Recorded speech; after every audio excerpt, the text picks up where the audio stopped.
So there's an equal sign here. Now, if I multiply, 3 times 4 is 12. Divided by 4 is 3. So this really just simplifies to 3x. We got rid of the fraction. And over here, those x's will divide out, and I just have a plus 4. Now we're back to a quadratic like we've been doing. Okay? What do we need to do first here, though? Yep. How did you decide to choose this side to move? Good. You want the x squared term to stay positive, so I'm going to move everything else towards it. So it's going to be 4x squared minus 3x minus 4 equals 0. Yeah? Now we have a trinomial. Let's see if it will factor. So we have to multiply to be a negative 16, but add to be a negative 3. Does it work? Factors of 16, what? 2 and 8, 4 and 4, 16 and 1. Any of those combined to give me a 3?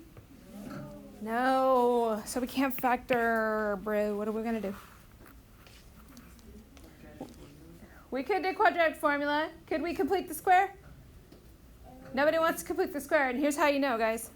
If this middle guy is odd, you don't want to complete the square. Can you? Yes, but it's a hot mess because there's tons of fractions involved, and we don't want that, right? We know we have multiple methods. Factoring, completing the square, extracting the square root. Can we just take a square root from both sides?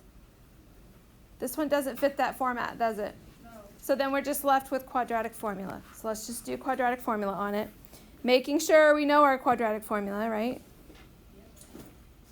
All right, so remember, it's negative b plus or minus b squared minus 4ac all over 2a, right? Be careful. On several people's tests, last time I saw a plus sign right there in the middle. It's a minus, all right? So let's do this. So negative b would be a positive 3. B squared would be negative 3 times negative 3, which is 9. Minus 4 times a, which is 4. Times c, which is negative 4, all over 2 times 4. Okay, so let's clean up. 4 times 4 times 4 is 64. But I got a negative times a negative, so that makes it positive, doesn't it? So I'm going to be adding. So what's 9 plus 64? Yeah. 3 plus or minus the square root of 73 over 8. Is that going to reduce? No, it is not. 73, not even divisible by 2, is it? So we're going to leave it just like it is. Are we good with that? Wonderful. The excitement is so real. All right, let's look at number 2 here. We're going to start with the same idea. What is going to be our least common multiple here? That we can multiply through the whole thing, and x will cancel out, and x minus 1 will cancel out. What were you going to say, Jazzy? Alex is going to say. Alex, what were you going to say through Jazzy? X parentheses x minus 1. How'd you get that? Yeah, she just put them together. That's fine. That's fine. Sometimes that's the easiest way to do it. So I'm going to be multiplying everything. I'm distributing that to every term.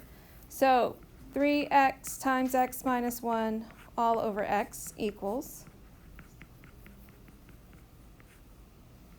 I'm going to put that x minus 1 in parentheses.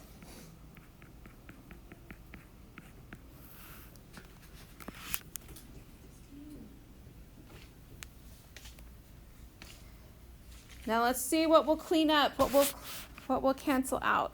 Over here, the x's go away. Maybe I should use a different color. Those go away. So now I have 3 times x minus 1 equals? 3x minus 1. Oh, minus 3. Yeah, but over here, I'm going on the right side real quick. The x minus 1's canceled. Do you see that? What's left over is the 5x. Over here, nothing's going to cancel. I just need to do some multiplying. All right, now we're going to do this distributing piece. Let's distribute the 3. 5x plus 7x squared minus 7x. That's a lot of stuff going on in it.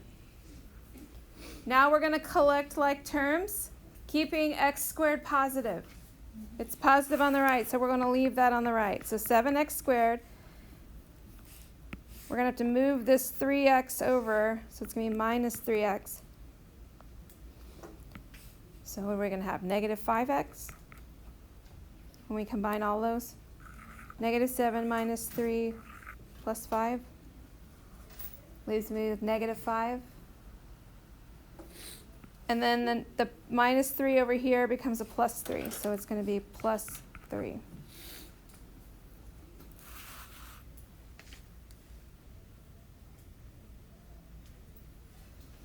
All right, trinomial, quadratic. Let's think through our stages of solving. Can we multiply to get 21 and add to get a negative 5? What can we use? 7 and 3 are my only factors, 21 besides 1 and 21, right? Those do not combine in any way to get to 5. They're close. They get to 4, but they're not quite there. So factoring's out. I don't want to complete the square because the 5 is odd. Square roots are not part of this, right? So we're going to do quadratic formula again. All right, let's do this. So negative b plus or minus b squared minus 4 times a times c all over 2a.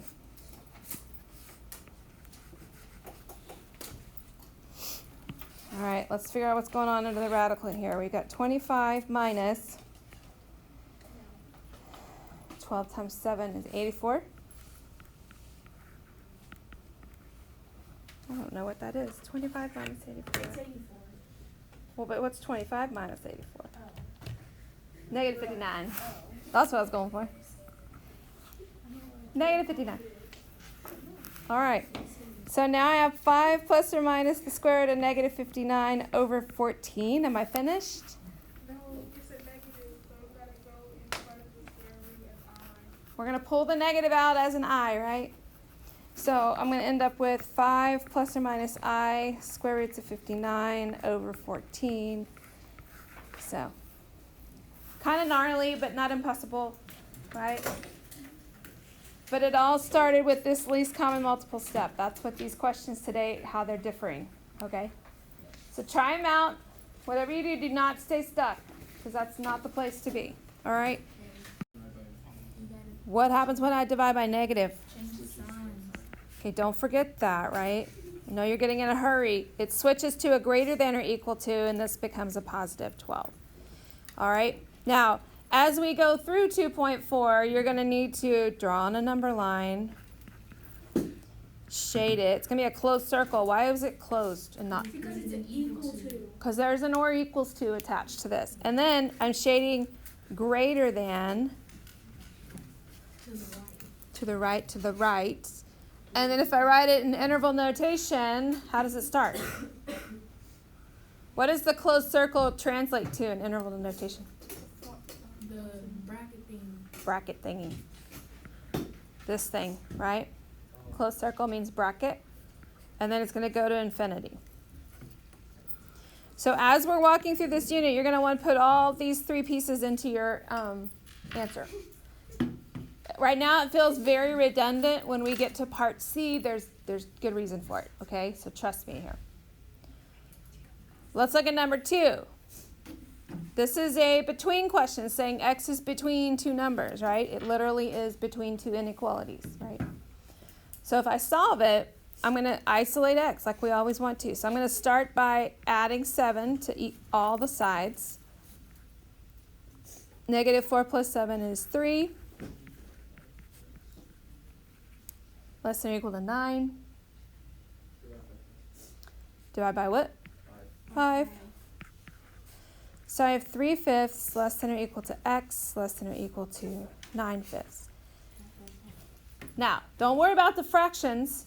As long as you haven't divided by a negative anything, everything should still be in order from least to greatest, left to right.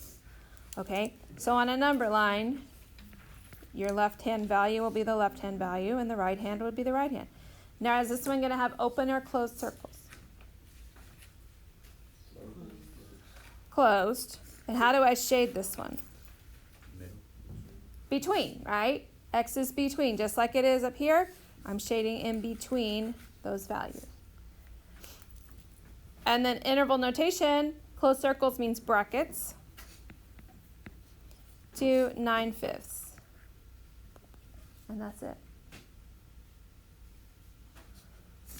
Can we handle that? Yes. Today's basic algebra inequalities. Tomorrow will be absolute value inequalities. We're just ramping up the complexity each day. All right, so hopefully today feels a little easy, simple. Just don't forget the negative rule. Don't let it mess up on you, okay?